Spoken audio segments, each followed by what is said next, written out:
2021년 5월 14일 금요일, 오늘 함께 나눌 말씀은 마태복음 7장 7절에서 12절 말씀입니다.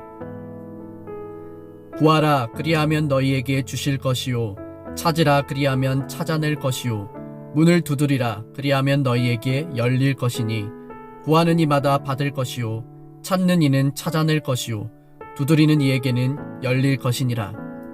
너희 중에 누가 아들이 떡을 달라 하는데 돌을 주며 생선을 달라 하는데 뱀을 줄 사람이 있겠느냐?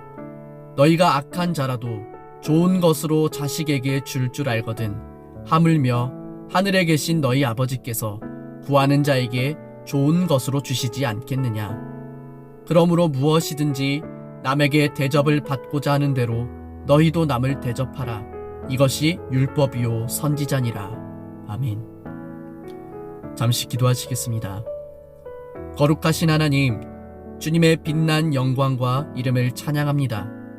오늘도 우리가 하루를 시작하며 주님의 말씀 앞에 나아갈 수 있음이 모두 주님의 은혜입니다.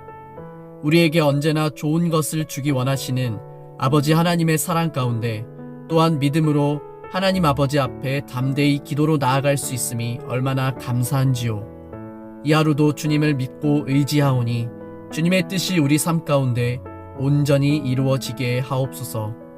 예수님의 이름으로 기도드립니다. 아멘.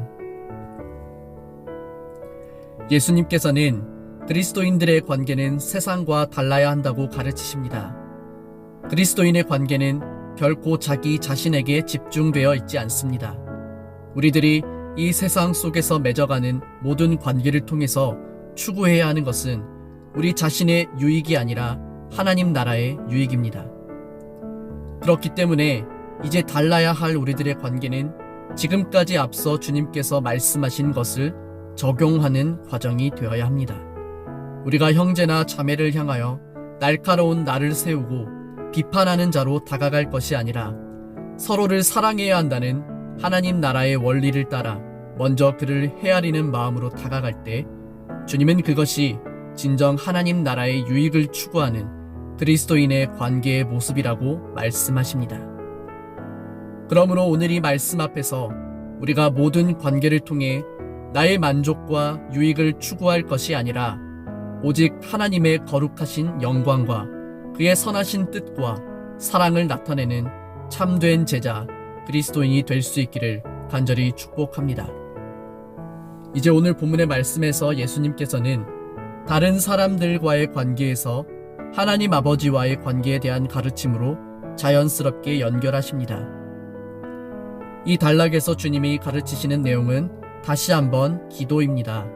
이미 앞서 우리는 예수님께서 우리가 어떻게 기도해야 하는지에 대한 가르침을 주셨다는 것을 알고 있습니다. 심지어 우리가 어떻게 기도해야 하는지 주기도문으로 모범을 보여주시기도 했습니다. 그럼에도 다시 한번 예수님께서 기도에 대한 가르침을 주시는 이유는 우리가 하나님 아버지를 향하여 기도를 하도록 적극적으로 권면하시는 것입니다.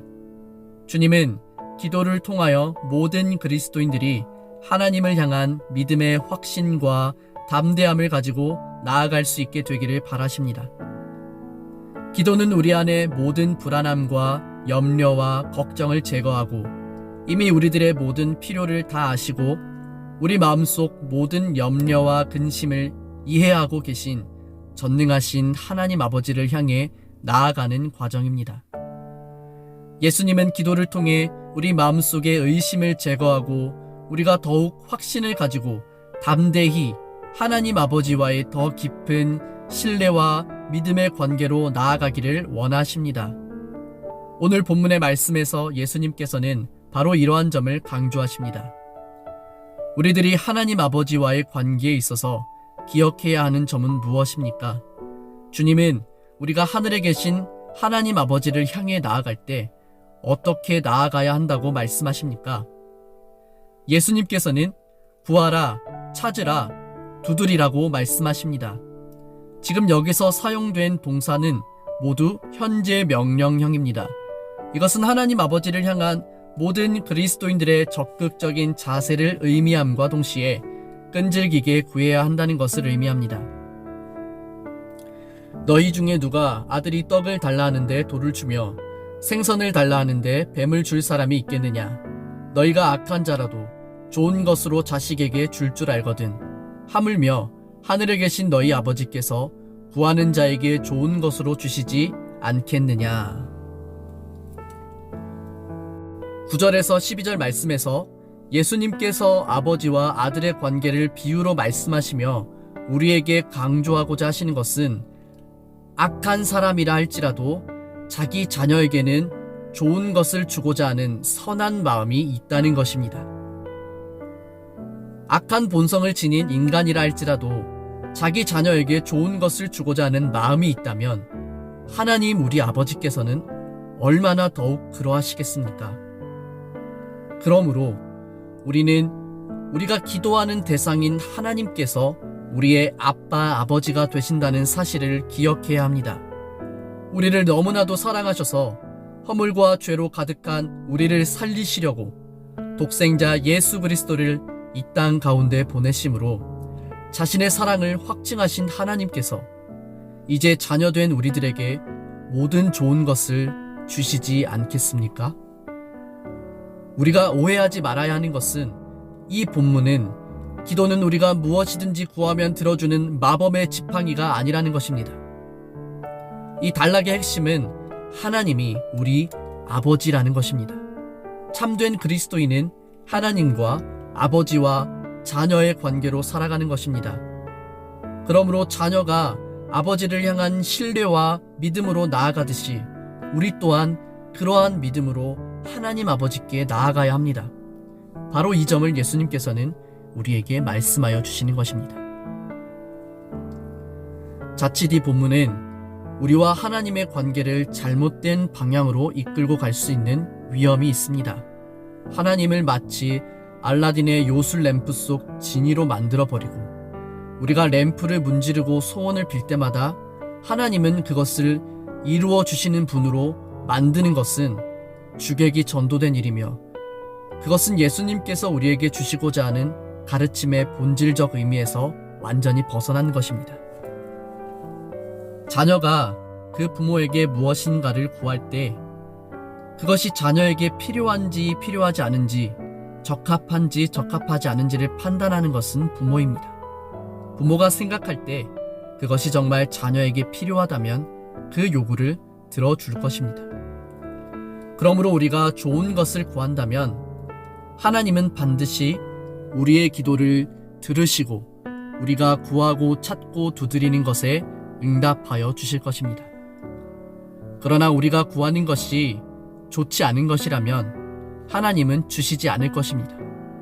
그렇지만 주시지 않는다고 해서 그것이 우리에게 부정적인 의미를 담고 있는 것이 아닙니다. 주시지 않는 것 또한 자녀에게 좋은 것만 주고자 하는 우리 하나님 아버지의 사랑의 표현이기 때문입니다. 로이드 존스 박사는 이렇게 말합니다. 나는 하나님께서 내가 어쩌다가 우연히 그분께 구하는 모든 것을 기꺼이 다 행하지 않으시는 것을 감사한다. 나는 하나님이 내가 구하는 특정한 것들을 주지 않으신 것, 그리고 내 앞에서 특정한 문을 닫으신 것에 대해 진실로 감사를 드린다. 우리가 하나님 앞에 기도로 구할 수 있는 그분의 자녀가 되었다는 것이 얼마나 은혜입니까? 그러므로 가장 먼저 우리들이 하나님 앞에 기도할 수 있음에 감사하기 바랍니다. 주님은 이제 우리가 그분의 자녀로서 구하고 찾고 두드림으로 나아갈 수 있다고 말씀하십니다. 더 나아가 참된 그리스도인은 더 좋은 것을 자녀에게 주고자 하시는 아버지 하나님의 사랑 가운데 살아가는 것임을 주님은 알려주십니다. 그러므로 우리들의 믿음이 성숙해질수록 기도를 통하여 하나님 아버지의 뜻과 마음을 더욱 깊이 이해하게 될 것입니다. 때로는 우리가 구하는 것에 거절하시는 것에도 우리는 감사할 수 있어야 합니다. 마태복음 7장 12절에서 예수님께서는 이렇게 말씀하십니다. 그러므로 무엇이든지 남에게 대접을 받고자 하는 대로 너희도 남을 대접하라. 이것이 율법이요 선지자니라. 이 단락에서 사용된 그러므로라는 말은 사실 어디와 연결되는지가 분명치 않습니다. 만약 이 말씀이 바로 앞선 가르침과 연결되는 것이라면 모든 그리스도인들은 하나님 아버지께서 자신의 자녀에게 선하시며 사랑으로 좋은 것을 주시듯이 다른 사람을 향하여서도 그렇게 선한 삶을 살아가야 한다는 의미가 될 수 있을 것입니다. 이 말씀이 비판하지 말라는 가르침과 연결되는 것이라면 형제와 자매를 대할 때 먼저 그를 헤아림으로 대하라는 주님의 가르침이 더욱 강화되는 내용이 될 수 있습니다. 정확하게 어떤 상황과 연결되는 가르침인지 알 수 없지만 분명한 것은 참된 그리스도인으로서 우리가 모든 사람을 향하여 가져야 할 관계는 하나님 아버지의 사랑을 품고 나아가야 한다는 것입니다. 세상의 관계는 언제나 네가 나에게 어떻게 하는지 보고 나도 너에게 어떻게 할지를 정하겠다입니다. 그러나 주님이 이 단락에서 말씀하시는 참된 제자의 관계의 원리는 네가 먼저가 아니라 내가 먼저입니다. 그러므로 이 말씀의 원리는 이렇게 정의할 수 있을 것입니다. 내가 생각했을 때 다른 사람이 나에게 이렇게 해 주었으면 하는 것을 내가 먼저 상대방을 향하여 그렇게 하는 것. 이것이 대접받고자 하는 대로 먼저 남에게 그렇게 베푸는 삶의 모습이며 이것은 또한 이웃을 내 몸과 같이 사랑하라는 율법과 선지자의 강령을 우리 삶 가운데 실천하는 것입니다. 결국 이 말씀의 요지는 제자된 우리는 세상 속에서 자기 자신에게 집중된 관계를 포기해야 한다는 것입니다. 우리가 이 말씀 앞에서 여전히 나에게 좋아야 좋은 것이다 라는 생각을 가지고 있다면 다른 사람을 향해 나아가는 우리들의 관계는 언제나 이기적이고 계산적이 될 수밖에 없습니다. 로마서 13장 8절에서 10절에서 사도 바울은 이렇게 말합니다. 다른 사람을 사랑하는 빚 이외에는 아무 사람에게 아무런 빚도 지지 마십시오. 남을 사랑하는 사람은 율법을 온전히 이룬 것이나 다름없습니다. 율법에 간음하지 마라, 살인하지 마라, 도둑질하지 마라, 탐내지 마라는 계명과 그 밖에 여러 다른 계명들이 있지만 이 모든 계명은 내 이웃을 내 몸과 같이 사랑하라는 하나의 말씀으로 요약될 수 있습니다. 사랑은 이웃에게 악을 행하지 않습니다. 그러므로 사랑은 율법의 완성입니다. 바울은 사랑은 이웃에게 악을 행하지 않는다고 말합니다. 이웃을 향하여 해가 될 행동을 하지 않는다는 것은 곧 우리가 관계에 있어서 무엇을 가장 중요하게 여겨야 하는지를 알려줍니다. 나의 이기심으로 맺어가는 관계는 결국 누군가에게 아픔을 주기도 하고 상처를 주기도 합니다. 그러나 그리스도인의 관계는 달라야 합니다. 우리들이 서로를 향하여 이렇게 나아갈 수 있다면 우리는 쉽게 누군가를 판단하거나 정죄하지 않을 것입니다. 우리들의 관계는 서로를 향하여 하나님 아버지의 은혜와 사랑을 나누어주는 축복의 통로가 될 것입니다. 그러므로 오늘 하루도 우리에게 좋은 것을 주시고자 하시는 하나님 아버지께 감사함으로 나아갑시다. 하나님은 이미 우리에게 가장 좋은 선물을 주셨습니다. 바로 우리가 그분의 자녀가 되게 한 것입니다. 그 사랑과 은혜를 받은 자라면 우리는 세상 속에서 이 사랑을 우리들의 실제 삶 속에서 관계 속에서 실천해야 합니다. 이 말씀을 듣는 여러분의 삶의 모든 자리에서 또한 여러분이 맺고 있는 모든 관계 속에서 오직 하나님 아버지의 은혜와 사랑이 흘러가기를 축복합니다. 그리하여 우리들의 모든 삶의 관계를 통하여 하나님의 거룩하신 영광이 나타나기를 우리 주 예수님의 이름으로 간절히 축복합니다.